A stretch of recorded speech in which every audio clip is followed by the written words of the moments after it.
Hello and welcome to the Manchester is Red podcast. My name is Steven Railston. I'm back to host this episode. I'd like to say recovering from a life-threatening illness. I'm getting there, thereabouts, and I'm joined by my colleague Samuel Luckhurst for this episode. Samuel, I hope you're feeling a little bit better than me today. Yeah, fortunately, I am. Sorry to hear that you're not feeling too well. I'm feeling a little bit better, but I've still not got my taste back, which is very strange as I'm eating things. There's no incentive really to eat good or bad, I suppose. Should just be chewing on carrots across the weekend. That should have been my plan. There was football on Saturday afternoon. Manchester United drew 1-1 with Burnley. Looked to have won the game with around 10 minutes to go when Anthony scored a really well taken goal, actually. Quite impressive. His balance was really good. Celebrated and Old Trafford erupted, and yet Burnley scored 5 minutes later, and the points were shared in the end. We've seen that so often, haven't we, Samuel, this season? We certainly have. A friend who sits by the tunnel at Old Trafford said that it was like watching United versus United, and it was quite a good succinct summary, and that both teams were bad in different but similar ways. They had good opportunities, but they weren't clinical. They had opportunities right at the death as well, both sides, and didn't take them. The fact that at the end of the game, one of the Burnley analysts sat to our right, just smacked the table. He didn't bang it, but he just smacked it like that, almost sorrowfully. Uh, at, at the game ending in a draw, tells its own story. Burnley completed more passes than United. They had more possession than United, and sometimes those statistics can be completely irrelevant. But the fact that they did create good opportunities, and there were so many other opportunities in terms of them taking the ball forward, but then failing to play an easy pass, which would have put them through one on one, or would have at least given them the opportunity to have a shot at Andre Onana. Again, it tells its own story, and I mean, I have to fess up. I had the kiss of death, or the commentator curse, whatever you want to call it, when I was filing my ratings before handing them over for publication. I ended Anana's section as match-winning performance, and then of course he poleaxed Dooney, and unlike against Wolves in the opening game of the season for United, he didn't get away with it this time, and it was a nailed-on penalty. It was pretty strange that the referee didn't spot it at the time. I think it was a fair result as well. Burnley asserted themselves really well. Burnley were pretty bullish going into the game. One of their analysts had been quite candid beforehand, saying that they would target Casemiro, they would play out from the back. They extracted encouragement from Sheffield United scoring twice at Old Trafford a few days earlier, and also from beating United twice this season in behind closed doors games, which I don't think many people would have been thinking about going into the game, but it was apparently part of Vincent Kompany's team talk before they got to Old Trafford. And the days when United had an air of superiority about them at Old Trafford seem quite distant now. They had such a great record at home last season. That's really not been the case this season. Teams are not scared of them. Teams are happy to go toe to toe with them. Sheffield United did to an extent. And I suppose the only surprise from a Burnley perspective is that they didn't score as many goals as Sheffield United. They only, of course, got the one goal at the weekend. And for United, it's two wins in nine in the Premier League, which at this stage of the season, wherever you are in the league, whether you're trying to win the title, whether you're trying to finish in the top four, or qualify for Europe, or stay up, or come mid-table, that is a really dismal run. And going back to pre-Wembley in the press room, I remember Rich, formerly of this parish, he said before the game, he said there's no way United will win these next three games against a championship side and the two the two worst teams in the Premier League. And in the end, they only won one of them, excluding penalty shootouts. And again, that really tells its own story. They started quite well actually, and they seem to do, and have They done did. quite regularly this season. Where start of intensity look quite well, look quite good, but if they don't score, that's the problem. Then they start to lose confidence, and that's exactly what kind of what happened. Burnley began to wrestle back control, ended the first half very strongly, and kind of when it was half time, Burnley could have been ahead. I think at that point, Garnacho was wasteful. I thought in that first half, he has been in the last Mm. few weeks. I think his finishing needs to improve. Actually, still only 19, I must add. the result officially confirms there'll be no Champions League football next season, Samuel. I mean, we've known it for a long time now. It's been fanciful, a bit of a pipe dream because of the way they've been playing and performing. But Aston Villa's draw with Chelsea, of course, at Villa Park confirmed that. But just another nail in the coffin, perhaps, for Ten Hag. Well, history would suggest that's the case as well. Whenever they've failed to qualify for the Champions League post Ferguson, there's been a change of manager either at the end of the season or during the season. And beyond that, we've spoken about it. We've chapter and verse, the inability to control games, the amount of defeats in the Premier League, going out of Europe altogether before Christmas, the manner in which their League Cup defence ended with that home humbling by Newcastle back in November, and the current run of form they're in as well at the moment. As I said, 2 wins in 9 in the Premier League it's really, really, really poor. And the Fulham defeat killed in the end. That killed them, and we had a sense it would going into it. Of course, the day before it was announced that Hojlund would be injured for 3 weeks, and at that time, he was the one injury they absolutely could not afford. Football is not. It's not a complicated game. When United have had an in-form striker scoring every week in every game this season, they've had their best run of form. And when Hojlund came out of the team, that's when the wheels fell off, because of course they did have momentum in February. They weren't always convincing with some of those wins, but they were winning. And from February onwards, it's all about the result takes precedence over the performance.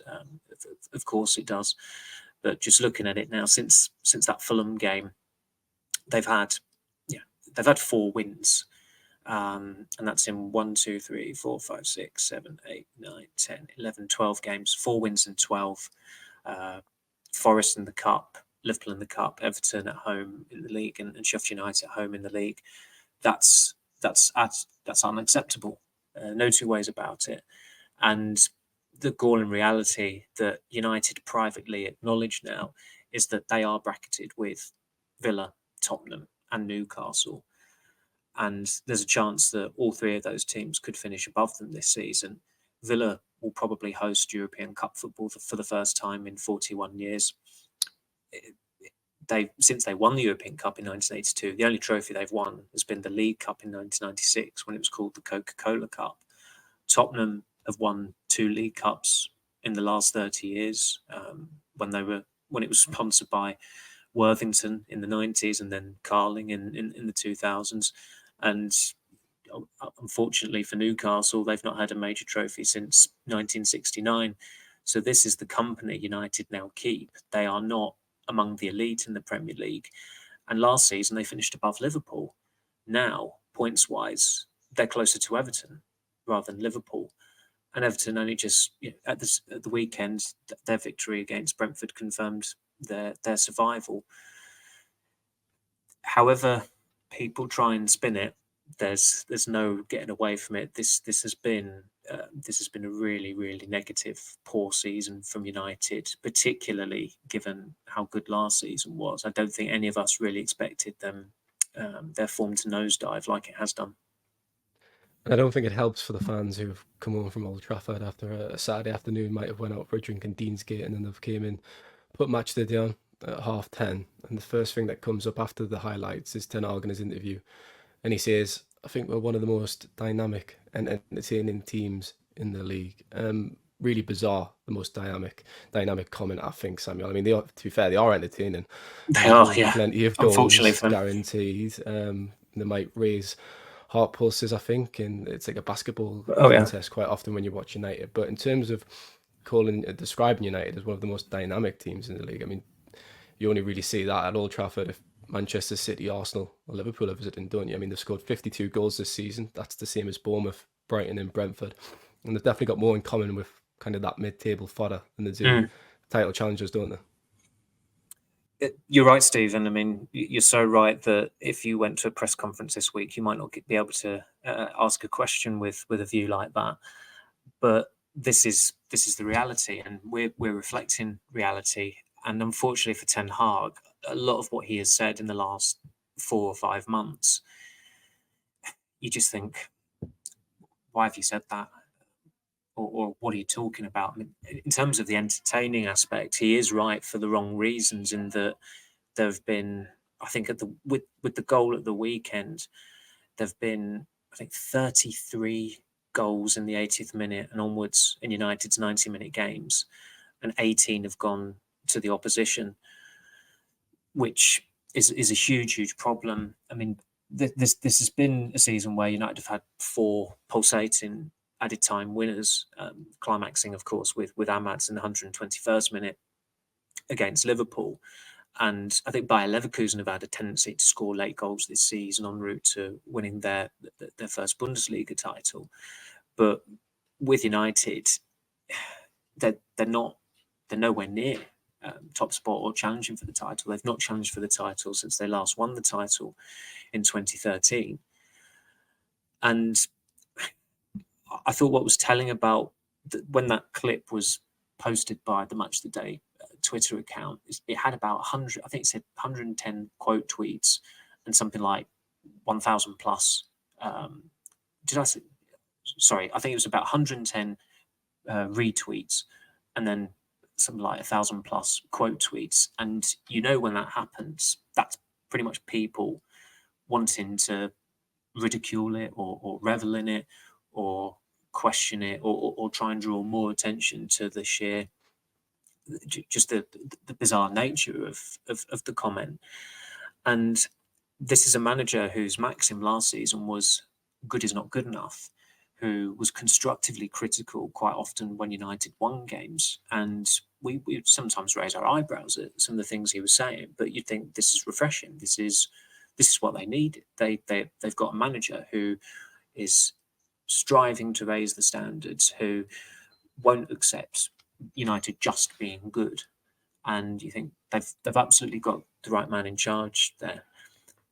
Since he was effectively placed on trial by Ineos, his rhetoric in press conferences, pre-match or post-match, quite often it's the tone of a man who is endeavouring to keep his job, and he's in an invidious position. And I wouldn't, I have some sympathy in that. It's an occupational hazard that you have to front up after a game, and sometimes you've got God knows how many broadcasters there to speak to before you get along to the press conference for a grilling, particularly if it's, of course, a bad result. But we've seen this before with Manchester United manager. When they start talking like someone who doesn't sound like a Manchester United manager, they're on very thin ice. And it was just a strange comment to make after a game when Burnley had really good chances to win it, had more of the ball than United at Old Trafford, outpassed United as well. And the biggest statistic was on the scoreboard. It ended 1-1. It was United 1, Burnley 1. Burnley are 19th in the Premier League table. That's another big concern. And look, United, as you said early on, in the first 20 minutes, I thought they were very good. They were creative. It actually felt like the goal was a matter of time. But when that goal didn't come, Burnley had a shot inside the first 20 seconds. But Burnley were emboldened and they started to come out of their shell a little bit more. And they knew United were gettable because there's ample evidence of that this season. The back four doesn't get ample protection. And they concede a lot of shots, and they did again at the weekend against a team that backed themselves as quite good, quite good technicians of creating opportunities. And also, Burnley haven't lost many games recently. I think they've only lost one of their last 8 now, which is pretty good going. Probably not enough for them to keep to stay up, but they're not as tough enough to crack as they were maybe earlier in the season. But still, to quote Gary Neville, this is Manchester United we're talking about, and they should be doing a hell of a lot better against a team. When you look at Burnley's lineup, it's a championship team in everything but name. They're bound for the championship, but United still failed to beat them, having just about scraped a win against them at Turf Moor back in September. And that's another thing that should possibly concern Ten Hag. If you were to compare those two games and the time between them, which is 7 months, have United improved from ending a bad run of form in September to get a pretty gritty win at Turf Moor? Have they improved? No. I mean, do you think they've improved? I'm not nodding in approval. I'm just nodding. Sorry, I am nodding in approval with your comments. I'm not nodding to say they've improved. No, sorry, improved. Sorry, yeah, improved. He keeps on saying that. Oh, look, we'll learn from this. We'll improve from this. And he's been in charge for almost 2 years now, and this season's just been a constant regression, hasn't it? Unfortunately, after these performances and these results, and he comes out and says things like that, and you don't say it a month later, a week later. Unfortunately, it has just been regression. And having said all that, Samuel still should have won. I mean, if you're a United fan, you're banging your head against the wall when they conceded that penalty, because if you score with 10 minutes to go, you should be able to see out that game. Christian Eriksen came out and spoke to MUTV after, just a very brief interview as you'd expect, and you could tell he was just so disappointed, and his criticism was kind of subtle in the sense that he said, look, we've got to win that game, and it's the truth. I mean, Andre Onana, a clumsy foul. Casemiro didn't obviously played his part. It was a bad header, yeah. Yeah, it was. Yeah. But still, Onana has fallen for that, doesn't he? As you mentioned, his mistake against Wolves on the opening day of the season, he was very lucky to get away with that. Very lucky. And lightning didn't strike twice, unfortunately. Obviously clattered him, kind of. That's the problem with Onana, Samuel. I think those 90 minutes kind of encapsulated him perfectly this season, because although he can produce wonderful saves as he did in the first half, and it was a fantastic save, that with a reaction save with his left hand and to save that header, he can throw in a massive error like that as well. He can, and I mean, in United's, some people's United attempt to portray this period as not actually that bad, and how they've got 2.4 goals this calendar year, and only City apparently have lost more games than them this calendar year. They cited Onana's form, and that was before the game on Saturday. And I thought, well, he was at fault for Sheffield United's first goal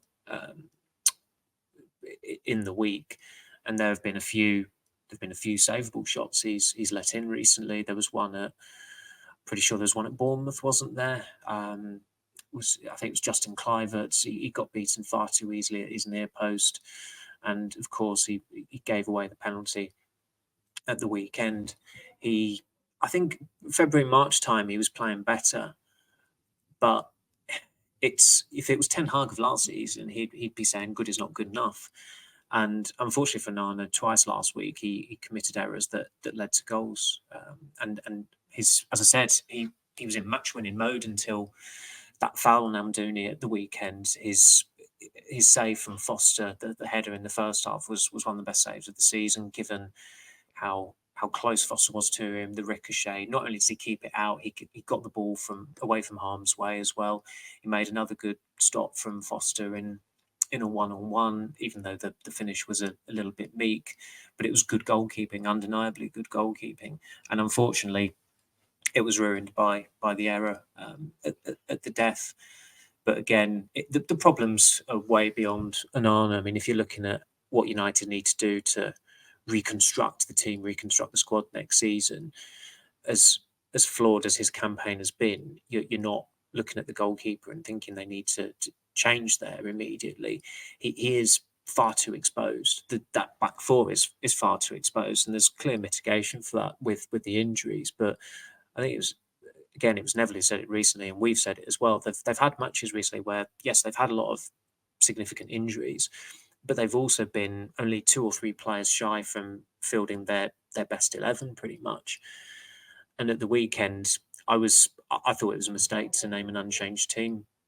Eriksen was really poor against Sheffield United.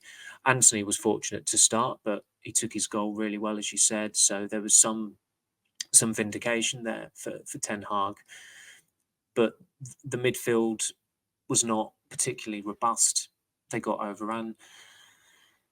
Obviously, the Mainoo substitution was deeply unpopular with the crowd. I think the crowd probably thought, well, if you're taking a midfielder off for Scott McTominay, that's fine, but it's got to be Christian Eriksen because he looks fatigued and he's just been played through. He could barely run, and his pass intended for Garnacho was very easily cut out. That must have happened about 5 minutes before Mainoo was taken off. And so Ten Hag has the options. to protect the back four more. He could play Sofian Amrabat if he wants to, having touted him as back in September as we needed another 6 and we've got one. They've got one. He started once in the I think he started once for United since the draw at Anfield on December the 17th. He's faded so far into the background. He might as well be in the stands, never mind on the substitutes bench. And we said this a few weeks ago, didn't we? We said there is probably a solution there to ensure that they're more compact, that they manage games better, that the defence is better protected. And I think a better coach would have found a solution by now. Ten Hag hasn't. Things are not improving. Things, if anything, are worsening in terms of how exposed Onana is, how exposed the back four are. And he might not get the chance to redress it next season. And again, you look at United, yes, very creative at the weekend, had plenty of chances, plenty of shots as well, but they're so exposed. It's almost like they've got two teams within a team. You've got the front 6, and then you've got the other 5 who are left to fend for themselves when the opponents have the ball. Don't you? You need some compromise from the attacking unit to come back, and you might score fewer goals, but you'll concede fewer. So, and you can't win games when you're conceding at the rate United are, and giving up such a large rate of opportunities. Andre Onana, as we said, is far too exposed every game. He's been at cold interaction far too often. It just can't happen next season. Whether Ten Hag is here to oversee that remains to be seen. That'll be it for part 1, and we'll be back in a moment for part 2.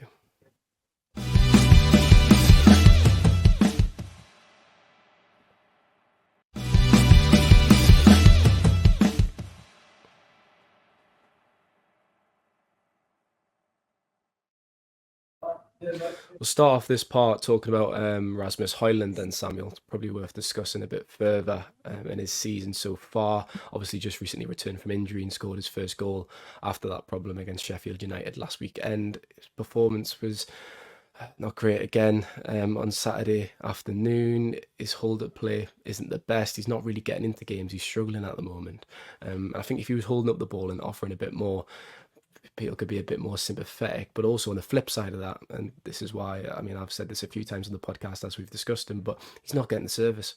He's just not getting the passes into him at all. We'll talk about this kind of a attacking unit, but he's really not getting anything into him, into his feet or crosses, I don't think, at the moment. I think earlier in the season, in the autumn time, he was missing chances, so that excuse didn't wash. But what have you thought about Hojlund, Samuel? I mean, he scored 14 goals in all competitions, 8 in the Premier League, 5 in the Champions League, and 1 in the FA Cup. If that was offered at the start of the season, would fans have taken that with Hojlund? I know he was saying for 72 million, but he's still quite young and raw.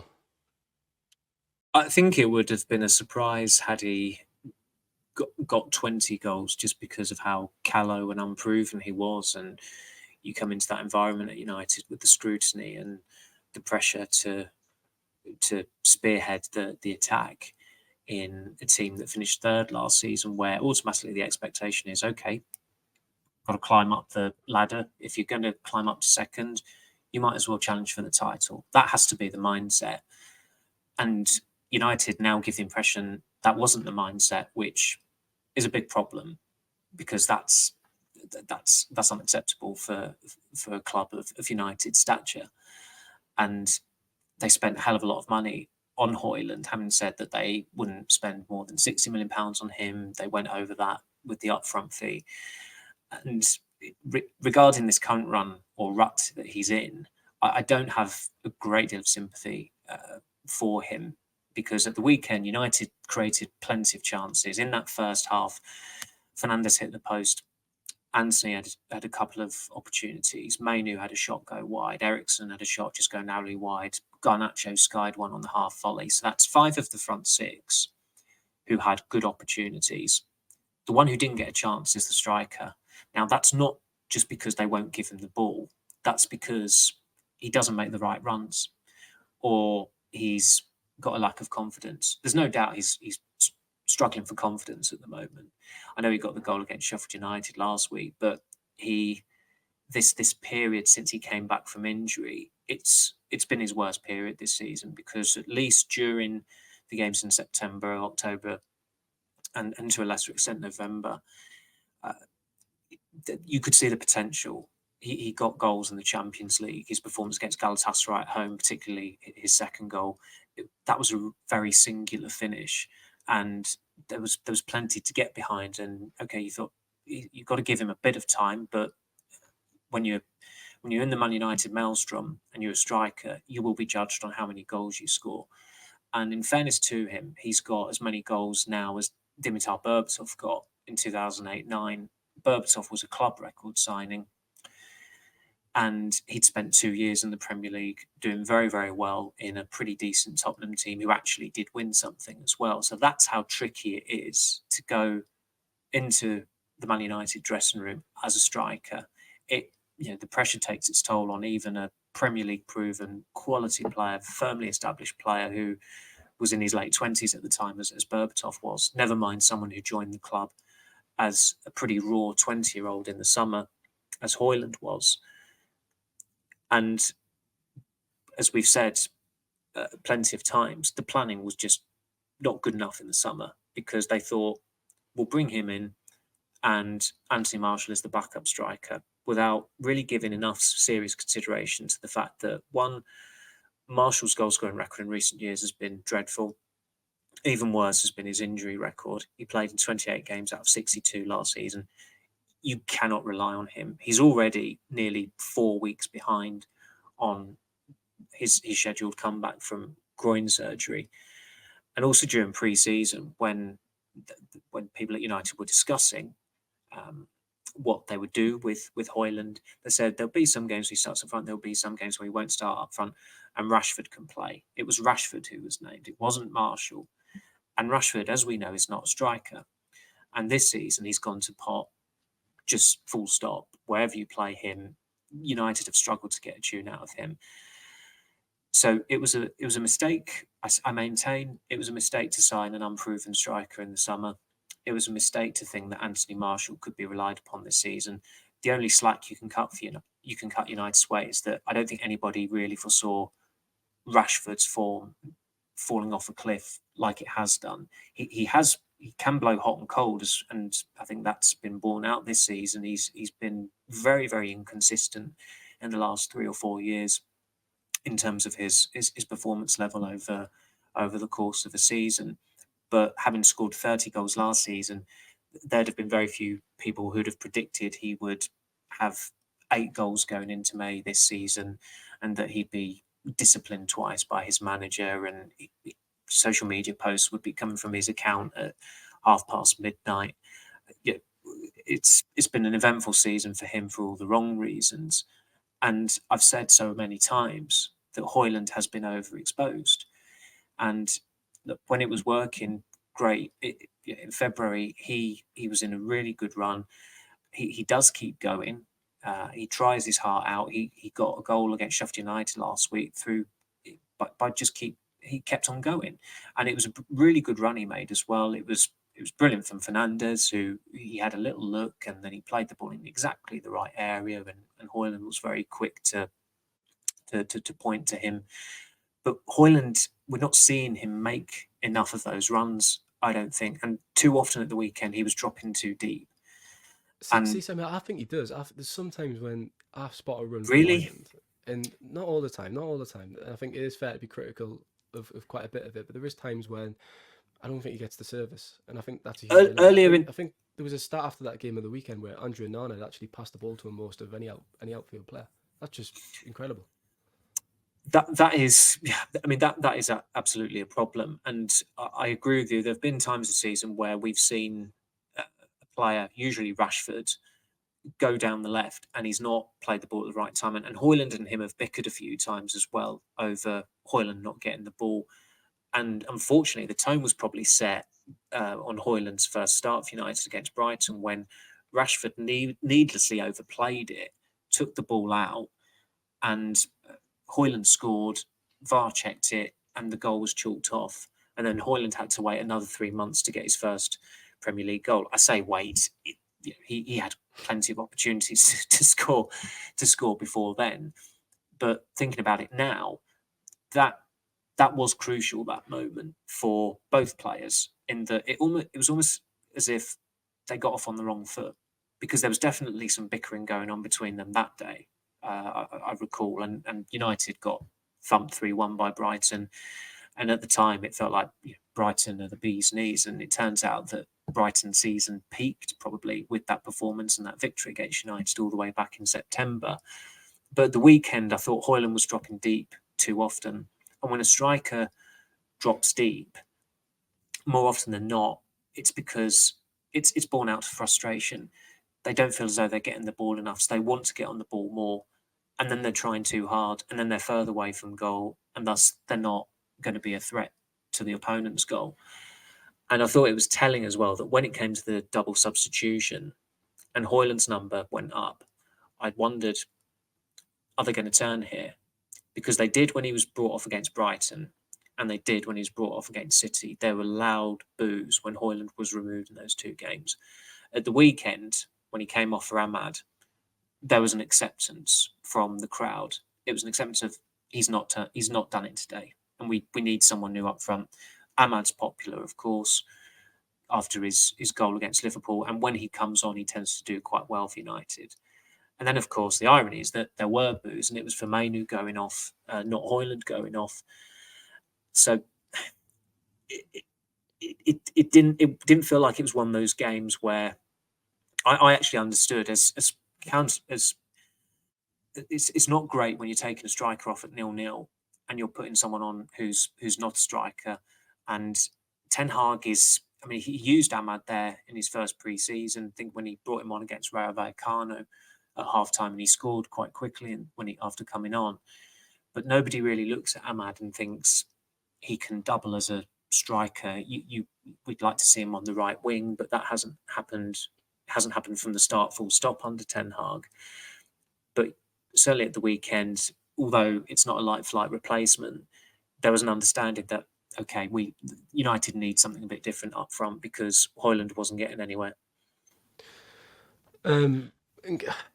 His run comes to mind at Wembley against Coventry for McTominay's goal, when I know he didn't get there, but his run was really dangerous and kind of created that moment of hesitation where McTominay probably capitalised from that and found the back of the net. So I thought that was a good run, although in ideal circumstances, you'd like Hojlund to actually put it in the back of the net himself, I suppose. We're getting to the stage now where we need another striker to come in, which we already know that, but someone who can start every week over Hojlund, because the whole kind of approach has been Hojlund needs an understudy or someone more experienced there, perhaps not to start every game, but to learn from and to support him in matches. But we're getting to the point now where next season United need a striker who can start every game, and Hojlund will be that. Sorry, Sammy, my voice is going now. If this No problem. and Hojlund can be that player coming on from the bench. Or just someone to keep Hojlund on his toes. They tried it with Cavani when he came in, and rather than keeping Anthony Marshall on his toes, he trampled all over them, because Marshall, as we know, when competition comes in, falls to pieces, doesn't like it. And I think Hojlund is made of sterner stuff and has a better mentality. And of course, they absolutely need a striker in the summer. There's no two ways about it. And if Manchester United are signing a quality striker in the summer transfer window as well, which is an important distinction, given that Igalo and Weghorst came in winter transfer windows, then it is going to cost a fair bit of money. Whatever the role of that striker, they could be quite creative and maybe go for an unlikely name, someone who's playing backup at another club possibly. But they need to sharpen the tip of their arrow, because although there is potential in Hojlund, when you're leading the line for Man United, there's so much pressure on your shoulders, and it's quite onerous. And that's why I have some sympathy for him this season, because he's not had any support. And I've mentioned that to Ten Hag in press conferences. Like, is he disappointed with Marshall for not getting back quickly enough, not doing more when he's had opportunities to ease the burden on Hojlund? There could have been a mentor-mentee relationship going on there if United had a different striker. I think we all knew that was never going to be the case with Marshall as the alternative number 9. And let's face it, Hojlund's first start for United, when he was hooked for Anthony Marshall, that probably amplified the boos. I mean, I remember at the post-match press conference, it was Neil Custis who said to Ten Hag, he said he thought that the booing was probably worsened by the identity of the replacement for Hojlund, because let's face it, most United fans wish Marshall went years ago, and it's been years since he was an asset for them as well. But looking ahead to this summer, I don't think you can worry about upsetting Hojlund. He's very fortunate to be at Manchester United at the age that he is, given that he had pretty modest goal-scoring records in Denmark, Austria, and Italy. And United are not going to be in the Champions League next season, so they need quite a few dependable goal scorers. Whether they're strikers or forwards, multifunctional forwards, whatever. There are a lot of forwards in the United squad who cannot be there next season or should not be there next season. So you can't pussyfoot around it. You can't fret about, Rasmus might take exception to that. You've got to have a competitive environment there, and I don't think Hojlund would be unduly concerned about that. And if anything, it could improve him if he has got that competition and he has got someone keeping him on his toes. Who that player will be, is anyone's guess. It will be interesting to see what United do regarding that particular position in the summer transfer window. But they absolutely need someone for centre forward. Sorry, Samuel, isn't it? Because we all sit on podcasts, journalists, fans, media, everyone, and say what they could do with a striker. But unfortunately, they're just so scarce at the moment. When you actually look out there in Europe and look at the options available, there's very few top strikers who you think could go sign, and they'd cost too much, or there's maybe a lack of strikers who could play that kind of backup role. So can we find an extra Gallo is the question, Samuel. To play devil's advocate, and I'll probably contradict some of what I've just said. I mean, 14 goals, I think, is actually an all right season, is it not? If you looked at Hojlund coming in at the start, it's okay. He's 21 years old. With 25 goals, I think that would have been excellent. 20 would have been great. And 14, let's say he scores one or two more. It's an all right season, isn't it? Yeah, I completely agree with that. I don't think come the end of the season we'll be looking on it and thinking or saying he had a bad season. He was dreadful. None of us have said that. There's been plenty of context written around why he has scored. As you know, he's at par, really, isn't he, in terms of his goals? Looking at his record at previous clubs, you'd have thought between 10 and 15 goals for Man United this season. Yeah, that would probably do it. That would be a fair prediction before he even had a kick for United. I forget your question. I said what would be considered a good season. Is this season an all right season? Because I said 14 goals is pretty decent. I think it's probably, as you said, it's par for the course. What we expect from Hojlund, I think. If he scored in every remaining game, or if he doesn't score again until the FA Cup final, it's a winner, then it's definitely a good season because it's an FA Cup final winning goal. But it's too early to judge. We'll obviously judge come the end of May. But I mean, in terms of a possible name that springs to mind in terms of someone who I think would be an adequate, somewhat savvy recruit for keeping Hojlund on his toes, you look at someone like Nicholas Füllkrug at Dortmund, who leads the line for them most weeks. I think his goal scoring record is probably quite similar to Hojlund's, but he's playing in a team that are Champions League semi-finalists, and I'm just looking now, he's got 2 years left on his contract. Now, what I'd say to United is, if you can swap him with Jadon Sancho, that's a logical way of going about it. Get you in the boardroom. That's what I say. On that subject, a nice little segue.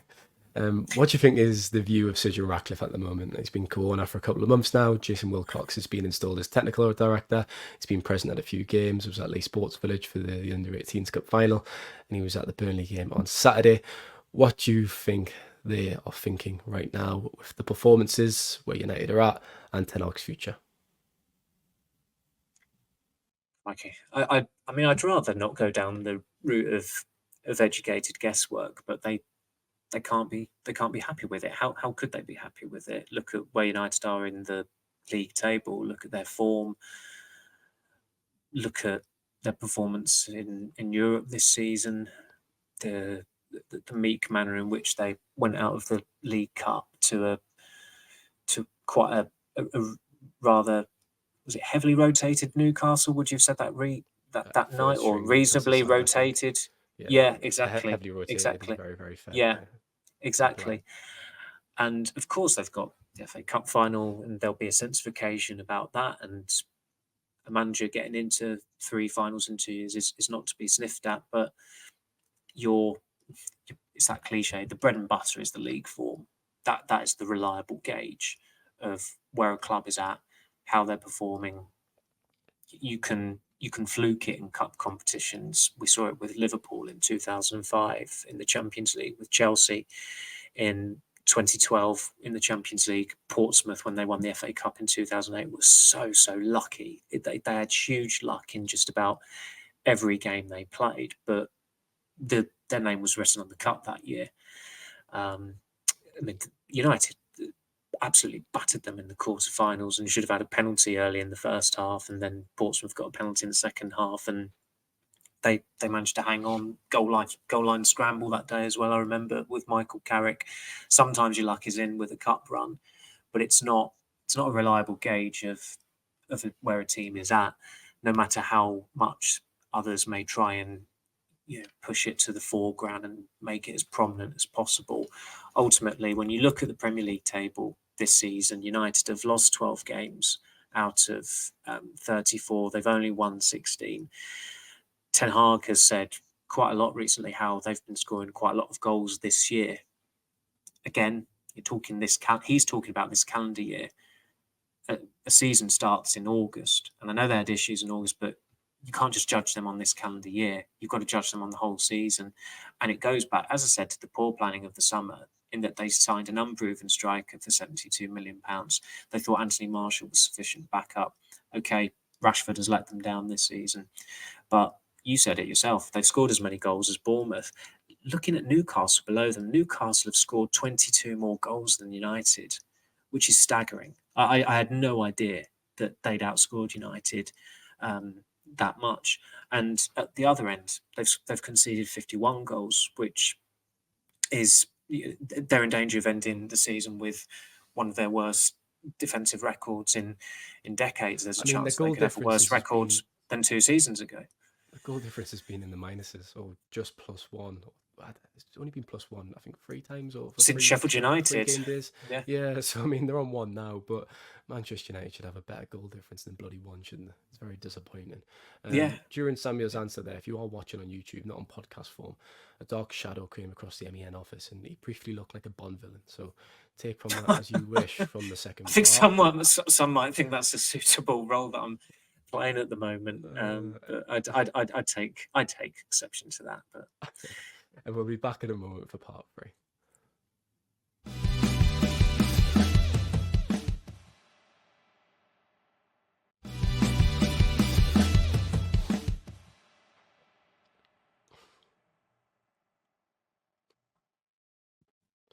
United played 6 games in 3 days, Samuel, and they've now got a 9-day break until facing Crystal Palace at Selhurst Park. A rest day, a bit of time on the training ground to prepare for that match. 4 games remaining now in the Premier League. They don't want Conference League. That would be incredibly embarrassing. It would. I'm still dwelling on your Bond villain quote there. I suppose you could say, given my skill at transcribing, I've got gold fingers. I knew you were going to come up with a song in the interlude. Bloody hell. I know that was terrible. I couldn't think of one myself, so I left you to it. Well, we've bounced off each other quite well there, I suppose, haven't we?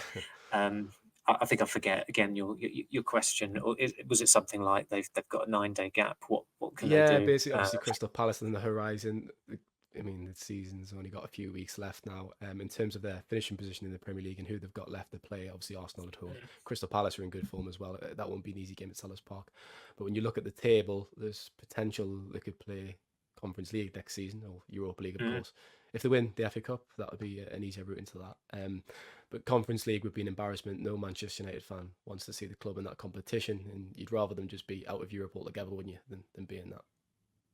I think a lot of fans would quite relish the novelty of playing in the Conference League, which is it's the de facto what used to be the Cup Winners' Cup. I mean, it sounded so much better when it was the Cup Winners' Cup, and the Cup Winners' Cup trophy was a lot much better than the Conference League trophy, which is just it's just is it a thinner version of the UEFA Cup? Really, it's like a vase that you could put some flowers in.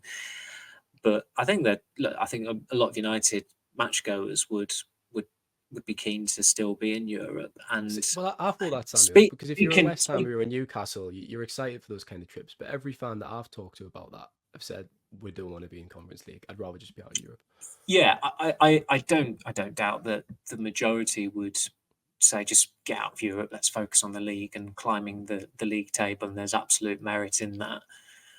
But also selfishly, from a journalistic perspective, it's so much easier when you've got more games to cover. I now regret saying back in December when it came to the Champions League table, I just wanted United to finish second or finish fourth. I thought, don't drop into the Europa League. And I think all of us thought that.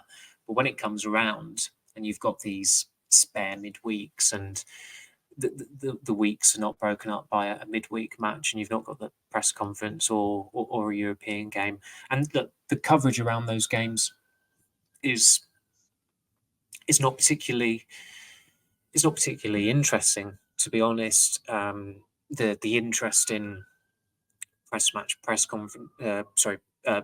conferences for the Europa League is not particularly high. There's no real sense of occasion about them. There was last season when, of course, United played Barcelona, but that was, I think, that it was irrelevant what the competition was. It felt at that time that was the biggest game in European football that week. It trumped the Champions League matches that week because it was, in my view, two of the three biggest clubs in the world coming up against each other, and they were two brilliant games as well. So selfishly, and look, let's face it, I think United will be in Europe next season because West Ham certainly don't have it in them to finish above them. Newcastle do, I think, but I think the lowest United could possibly finish is seventh. So that does ensure that they'll be in one of the two Europas next season. And you look at Chelsea this season; they've not maximised being out of Europe whatsoever. They've been a carbon copy of the Chelsea of last season, but there have been examples in recent memory of teams thriving without European football. Chelsea won the league in 16-17 when they were completely out of European competition under Conte. Liverpool had that remarkable and unlikely title challenge in 2013-14 when they had absolutely no European football to play. One of the most extraordinary title victories in English football history was, of course, Leicester in 2015-16. And, of course, they weren't in Europe. They barely stayed in the Premier League from the previous season. So there is absolute merit in not being in Europe, but I don't think United are going to get off that easy. They're going to be in one of the two Europas, and I don't think there's even a different anthem for the Europa Conference League. It's Do you know what I hate? Sequential. It's on T&T Sports now, not BT Sports, but there's this rock song and it promotes the Europa Oh, League. yes. Thursday nights, yes. Europa nights. Oh, I know. my mate just sings it to wind me up because he knows how much I hate it. It gives us PTSD. I flinch every time it comes on the TV. It's terrible. United. Well, I hope you'll enjoy your trip to Chisinau next year or next season, sorry, or one of the backwaters. Look, United are on 54 points. Newcastle are on 53. So a point ahead. They've both played the same number of games on 34. Goal difference could be important, as we've just referenced there. United have got Palace, Arsenal, Newcastle and Brighton.